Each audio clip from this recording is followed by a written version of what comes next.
All right, part 2 of our talk with Chad Cron from Republic Bank, talking about the Welcome Home Grant and monies available to buyers, but there are some catches. So we're going to talk a little bit about the catches. So if you have to be within a certain price range, talk about the Welcome Home Grant, what it's been in the past, and the expectations for this year.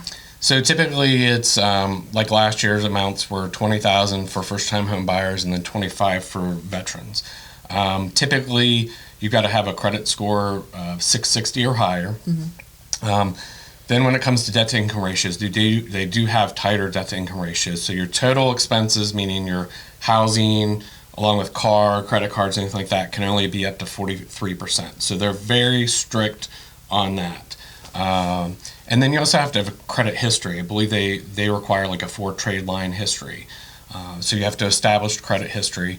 And then now, first-time home buyer doesn't mean you I've never bought a home before. Right. You just could not have owned a house within the last 3 years, typically. Okay. So that's what most programs consider first-time home buyers, as long as you haven't owned in the last 3 years.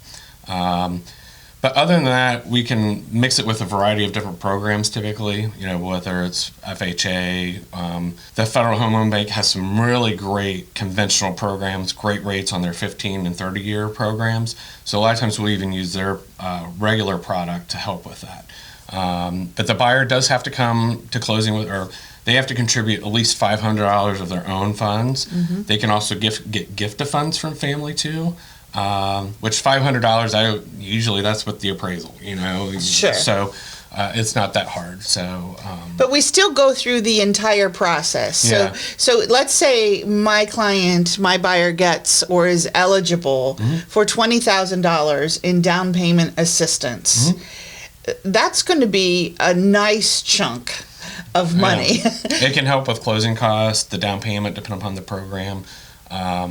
But yeah, it's huge for a lot of people. It is, and it's a grant, mm-hmm. so that means it's free money, mm-hmm. but there's a catch. Yeah, you have to stay in the house. It's like 5 years. So then after that 5-year period, then you don't have to pay anything back, and you don't have to worry about it. And some of the other grants and programs, down payment assistance programs, are a little different too with that. So. And so, buyers that are looking or wanting to buy a home, they want to take advantage of this program, mm-hmm. but maybe they don't have the credit. Maybe they need a little more money. Maybe there's something that quite doesn't align with this program. Mm-hmm. Do they have time to fix something within their financial situation in the next month or so? It depends upon the situation, what the problem is. Because sometimes if there's, let's say, irregularities with income, sometimes they'll want to see a longer stretch of time with income being consistent, things like that. Credit, if there's a credit issue, sometimes some credit fixes can be quick. Sometimes they can be a longer process to get credit fixed. So it just depends upon the situation. So that's where, before somebody goes out and gets an offer on a house, we review their situation completely to understand where they are, and then we can guide them.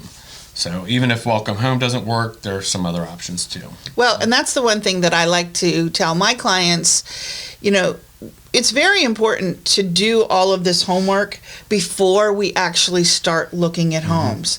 Because I had a situation just recently that I had a buyer, we looked at a home, the very, very first one we looked at, it was perfect. And we actually ended up getting it under contract. But then within a very short period of time, we realized after talking to the lender, knowing that the funds that she was planning on using were not going to be available in a timely manner, it fell apart really quickly. So making sure that you talk to your real estate agent and your lender in advance of looking at houses, because that's kind of the fun part. Yeah.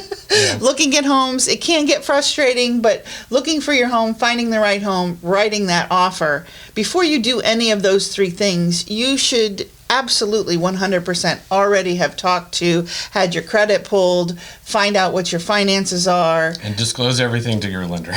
Disclose everything to your lender. Disclose everything to your real estate agent. Because it just happened to me here in December. I had a customer that I worked at twice at my previous bank, and he failed to tell me that he had dabbled in self-employment.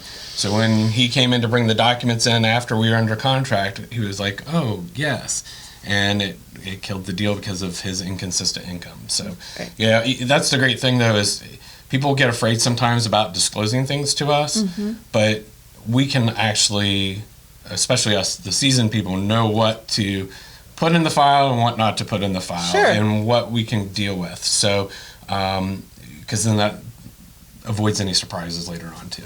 Exactly. Yeah, we definitely want to avoid the surprises, and we can do a better job always if we have all of the information. I mean, that makes perfect sense. All right, we're going to take one more break, and then we're going to wrap things up.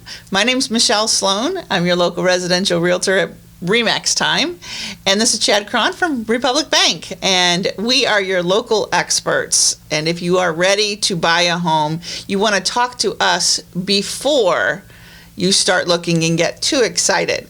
That's really important. Stay tuned.